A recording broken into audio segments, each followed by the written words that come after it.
முக்கிய செய்தி. வடலூர் வள்ளலார் சத்தியஞான சபையின் பெருவெளியில் வள்ளலார் சர்வதேச மையம் அமைக்கும் திட்டம் கைவிடப்பட்டதாக இந்து சமய அறநிலையத்துறை தெரிவித்துள்ளது. சென்னை உயர்நீதிமன்றத்தில் இந்து சமய அறநிலையத்துறை விளக்கம் அளித்துள்ளது. பெருவெளியில் வள்ளலார் சர்வதேச மையம் அமைப்பதற்கு எதிர்ப்பு தெரிவித்து சென்னை உயர்நீதிமன்றத்தில் வழக்குகள் தாக்கல் செய்யப்பட்டிருந்தது. வழக்குகளை விசாரித்த சிறப்பு அமர்வு பெருவெளியில் கட்டுமானங்கள் மேற்கொள்ளக்கூடாது என உத்தரவிட்டிருந்தது. இந்நிலையில் வள்ளலார் சர்வதேச மைய திட்டம் கைவிடப்பட்டதாக இந்து சமய அறநிலையத்துறை தெரிவித்துள்ளது. வடலூர் வள்ளலார் சத்தியஞான சபையின் பெருவெளியில் வள்ளலார் சர்வதேச மையம் அமைக்கும் திட்டம் கைவிடப்பட்டதாக இந்து சமய அறநிலையத்துறை தெரிவித்துள்ளது. இது குறித்த கூடுதல் தகவல்களை தருகிறார் நமது செய்தியாளர் சக்திவேல். சக்திவேல், வணக்கம். விவரங்களை பதிவு செய்யலாம். நிச்சயமாக வணக்கம் ஜெயஸ்ரீ.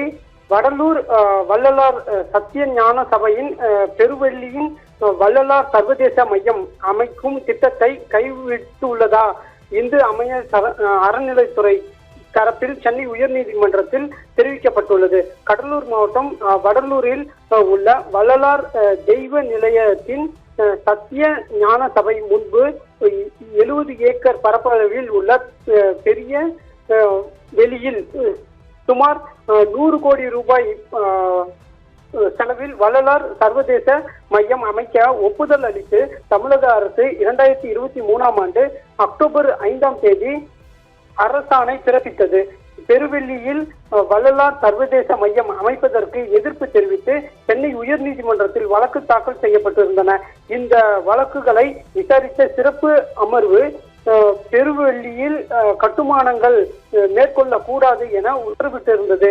இந்த நிலையில் இது தொடர்பான வழக்குகள் நீதிபதி ஜி ஜெயச்சந்திரன் மற்றும் எஸ் சவுந்தர் அடங்கிய அமர்வு முன்பு விசாரணைக்கு வந்தபோது பெருவெளியில் 100 கோடி ரூபாய் செலவில் சர்வதேச மையம் அமைக்கும் திட்டத்தை கைவிட்டுள்ளதாக இந்து சமய அறநிலையத்துறை தரப்பில் தெரிவிக்கப்பட்டது. அதே சமயம் பெருவெளியில் ஜோதி தரிசனத்திற்கு இடையூறு ஏற்படுத்தாத வகையில் மாற்று இடத்தில் நூலகம், கூடரங்கு, யாகசாலை, முதியோர் இல்லம் உள்ளிட்ட கட்ட திட்டமிட்டுள்ளதாகவும் தற்போது சத்திய ஞான சபை வசம் உள்ள 71.24 ஏக்கர் நிலத்தை ஆக்கிரமிப்பில் இருந்து பாதுகாக்க சுற்றுச்சுவர் அமைக்க உள்ளதாகவும் அறநிலைத்துறை தரப்பில் தெரிவிக்கப்பட்டது.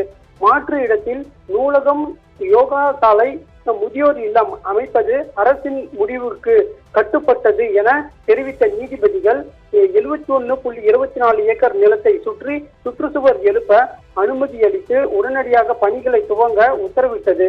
பின்னர் இந்த வழக்கின் விசாரணையை 4 வாரங்களுக்கு தள்ளி வைத்துள்ளனர்.